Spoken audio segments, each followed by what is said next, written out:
1984 में इस देश के अंदर जिन सिख गुरुओं का योगदान इस देश को बचाने और इस देश की धर्म और संस्कृति और इस देश के समाज को बचाने में बहुत महत्वपूर्ण थी, उन सिखों के कत्लेआम पर भी इनको शर्म महसूस नहीं होती है।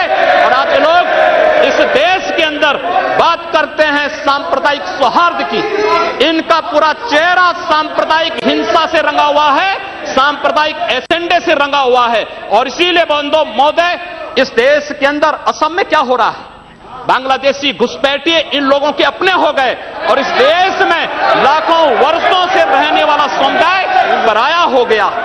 इस देश के अंदर महोदय, असम में बांग्लादेशी घुसपैठियों के कारण Kokrajhar.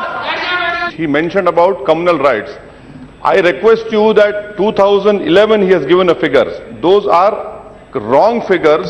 No, he has completely forgotten 10 to 2013. No. My question was there, sir. You cannot give wrong figures. Gujarat was the highest number followed by Madhya Pradesh. I have my question over here. Answer. I request you to check the record. सच्चाई कड़वी होती है और कड़वी सच्चाई लोग स्वीकार करने को तैयार नहीं, क्योंकि ये लोग उस बीमारी से स्वयं त्रस्त हो चुके हैं जो बीमारी इन्होंने पूरे देश को दी है, और इसीलिए ये लोग उस सच्चाई को स्वीकार नहीं कर सकते। कश्मीरी पंडितों के निष्कासन पर और कश्मीर पे हुए अत्याचार पर ये लोग मौन थे। मैं 2011-12 में असम के अंदर देख रहा था, 3 महीनों तक लगातार दंगे होते रहे, इन लोगों ने एक भी बार सदन में चर्चा नहीं कराई, असम जलता रहा। और तो और कांग्रेस के लोग एक बार तो असम के ही मुख्यमंत्री को कटघरे में खड़ा कर दिया कि इन्होंने बोडो लोगों के बारे में कैसे बोल दिया। अरे बोडो वहां का नागरिक है, उसके बारे में नहीं बोलेंगे, किसके बारे में बोलेंगे? लेकिन ये लोग बांग्लादेशियों घुसपैठियों की वकालत करते हैं और बांग्लादेशी घुसपैठियों की वकालत करते हुए इन लोगों ने पूरे बांग्लादेश, पूरे पूर्वोत्तर के भारत का जो समीकरण बदला है महोदय। असम के अंदर आज कोकराझार, धुबरी, चिरांग और बरबेटा जिले जो हिंसा की सर्वाधिक चपेट में हैं, वे सर्वाधिक चपेट में जो जिले हैं वे इसलिए हैं क्योंकि बांग्लादेशी घुसपैठी वहां पर आकर के जमीनों पर कब्जा किए हैं। इन लोगों ने वर्क परमिट के साथ साथ उनके राशन कार्ड बनाए हैं और बेश्रमी के साथ, देश के साथ खिलवाड़ इन्होंने वहां पर उनके माध्यम से करवाया है महोदय। और तो और हम किसी और बात में नहीं जाना चाहते हैं, मैं पूछना चाहता हूं कांग्रेस से और कम्युनिस्टों से भी, कोयंबटूर और बेंगलुरु धमाकों का जो अभियुक्त है, उस दुर्दांत आतंकवादी के लिए विधानसभा का सत्र, स्पेशल सत्र बुलाया जाता है। दोनों दल एक साथ मिलकर के अपील करते हैं कि उसको छुड़वाओ।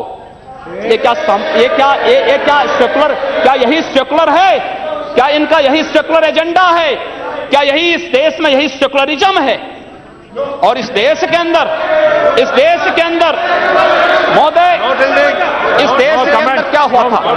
Let him speak. हम भूले नहीं महोदय। 11 अगस्त 2012 को मुंबई के आजाद मैदान में जो कुछ हुआ महोदय, आजाद मैदान की घटना क्या थी?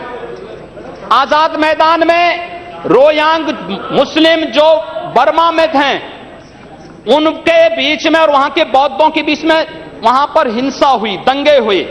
ये मामला म्यांमार का है, भारत का नहीं। लेकिन म्यांमार की घटना में दंगा कहां होता है? आजाद मैदान मुंबई में। ये लोग मौन रहते हैं, वहां शहीद स्मारक तोड़ा जाता है, पुलिस के जवानों को मारा जाता है, मीडिया कर्मियों को मारा जाता है। उनके साथ साथ पुणे में दंगे हुए, उनके साथ उत्तर प्रदेश के अंदर बरेली में, लखनऊ में, कानपुर में, इलाहाबाद में दंगे हुए। ये लोग मौन रहे, इन लोगों ने कभी उस पर आवाज नहीं लगाई, ये लोग मौन रहे उस घटना पर।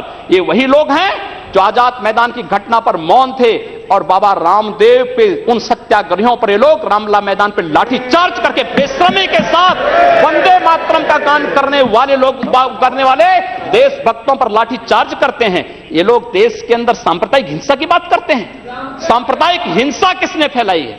कौन फैला रहा है इस देश के अंदर? कौन इस देश के अंदर सच्चर कमेटी के नाम पर समाज को बांटने का कार्य कर रहा है?